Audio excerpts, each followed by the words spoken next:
Hello there.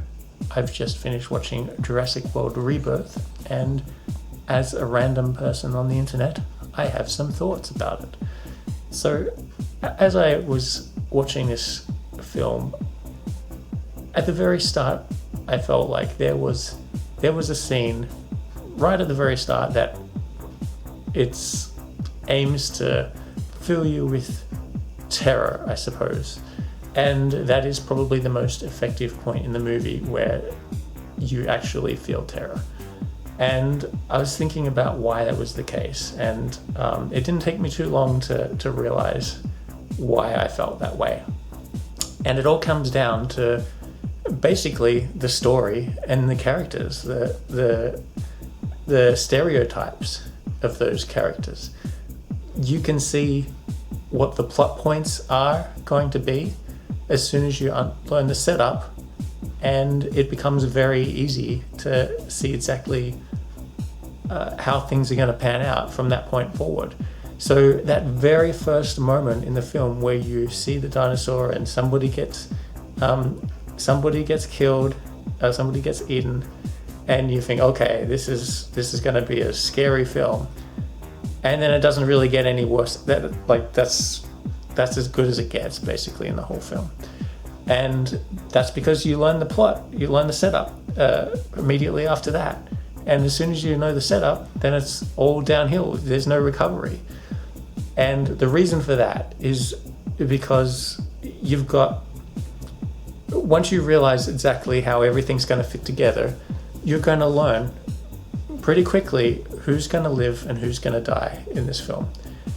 And that is such a horrible thing to do in a movie like this, where there's supposed to be this tension and this dread from not knowing who's going to live and who's going to die and how they're going to get out of the situation. If you know that they're going to get out of this situation because that's going to be a person that's going to live, and you know somebody else, they're going to die, you don't even need to oh, I feel bad, how they're going to get out of this one. Will they make it? Will they? Won't they? You just don't feel that. You're just okay, we knew this person was going to die. I guess now's the time.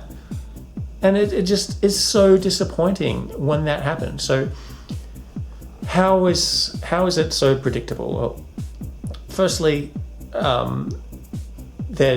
you've got this family. You've got a family, and with the family is there's a daughter in the family, and then she's also got her boyfriend.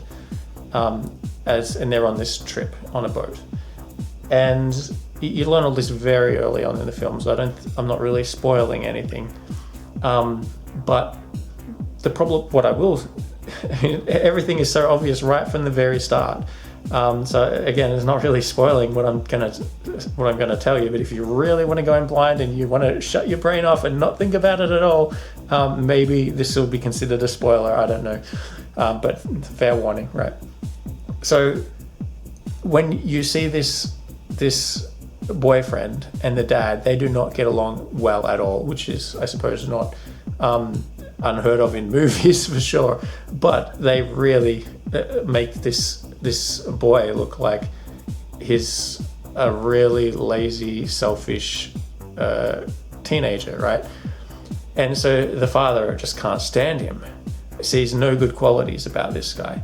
And you know right from that point onwards how the story's going to go. There's going to be an arc where they're going to bond, and by the end of it, they'll come out as a really close family unit, and that boy will be much closer to the father by the end. That, I just felt like that was something you just see a mile away. So when you have that plot point is going to happen, or that character arc, then that means that that those characters are going to survive, and by extension the family is going to survive.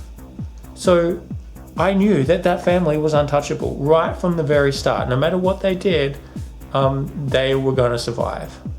And that was ridiculous to know right from the start that was going to be how it works. But that's exactly what this movie did.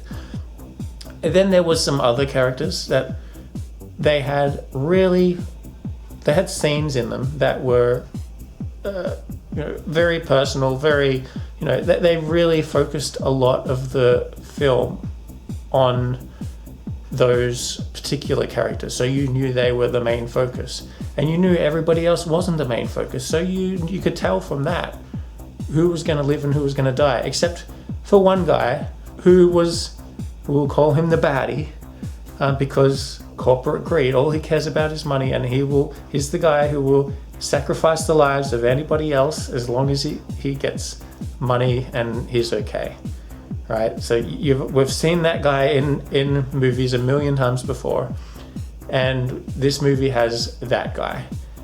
And so yeah, I don't need to tell you whether or not he's gonna live, right? I won't spoil it for you. We already know. And then the other characters, when the other characters that don't get a lot of film time, screen time, die, you know that they were going to die anyway because they didn't get the screen time. They were minor characters. They are easy to kill off. And that's kind of frustrating because you don't feel anything for these characters when they die. Just the way that it was set up, where these characters were kind of isolated from the main characters. You knew that they were going to get picked off. It was just set up in such an obvious way that when their deaths came, there was no shock whatsoever. It was just like a thing that happened, right? You didn't feel anything.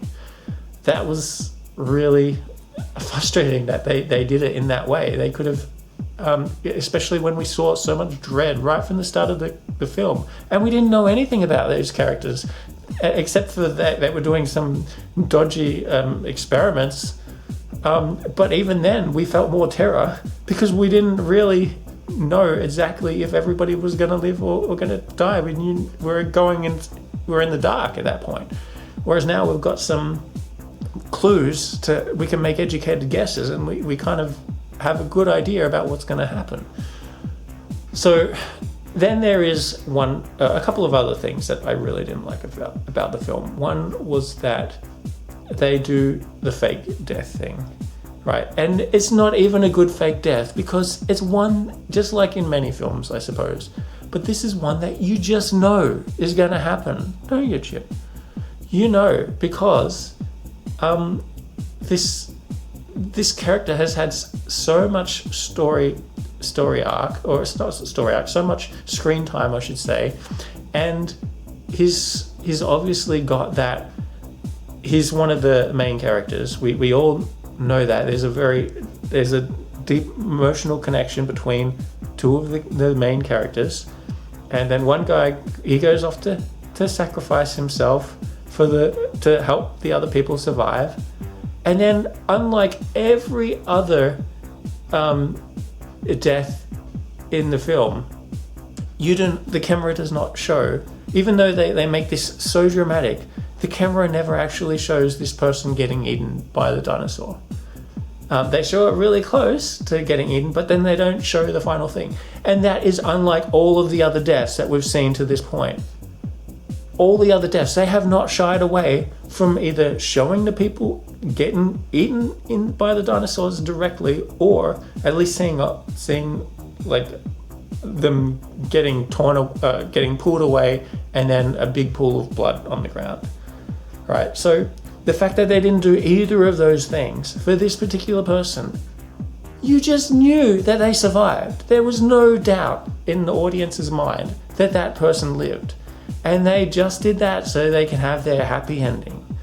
And that was just, it didn't make the audience real happy. It made me feel frustrated to have to watch that.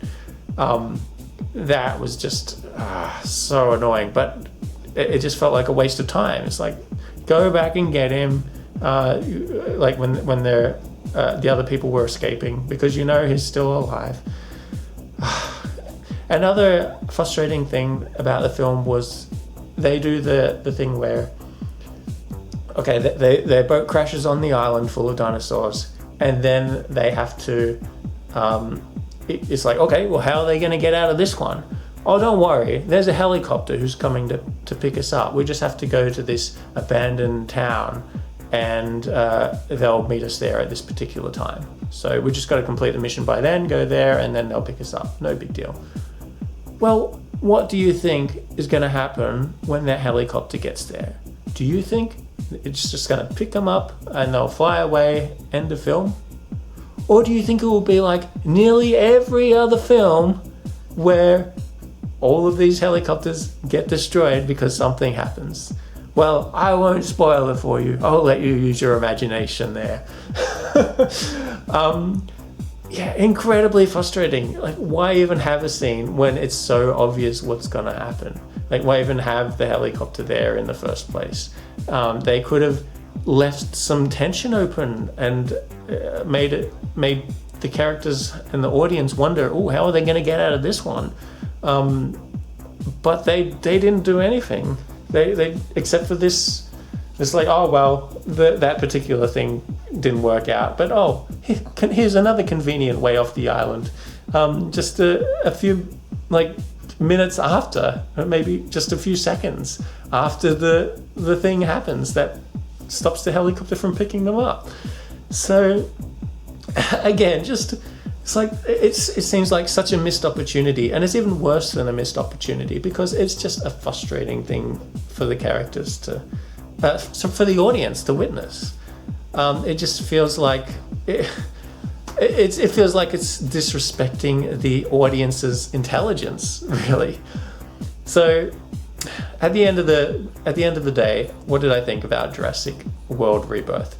I thought cinematics were really good. Obviously, it's all of the Jurassic Park movies have been pretty good at this. And I've watched all of the movies, of course. I got my Blu-ray set there of the original trilogy. It's, you know, they do that well, and the special effects, for the most part, they were really good. There were a couple of things that I thought special effects weren't so great in a couple of areas, but for the most part, it was really good. And yeah, but the bads just outweighed the good, in my opinion. Just the really obvious story, the really obvious character arcs that we were going to see, and the stereotypes.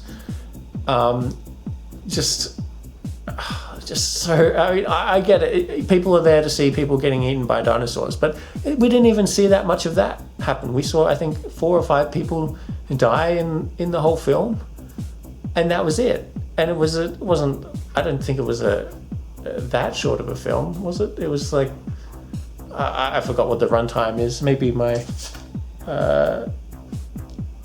like 2.5 hours. At least that's how long my cinema session went for. I guess the movie was a bit shorter than that, but the point is, it wasn't exactly a short film, and we only saw like 4 or 5 people die. So it wasn't like, if that's what you're expecting to see, let's see a lot of people getting eaten by dinosaurs, and that was going to be the thing that you're there for. Well, you're probably not going to be super excited compared to watching some other horror films.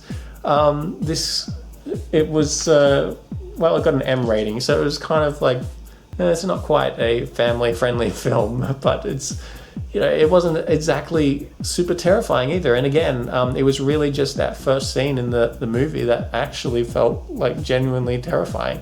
If any of that could be considered, if anything could be considered terrifying, it was the very start.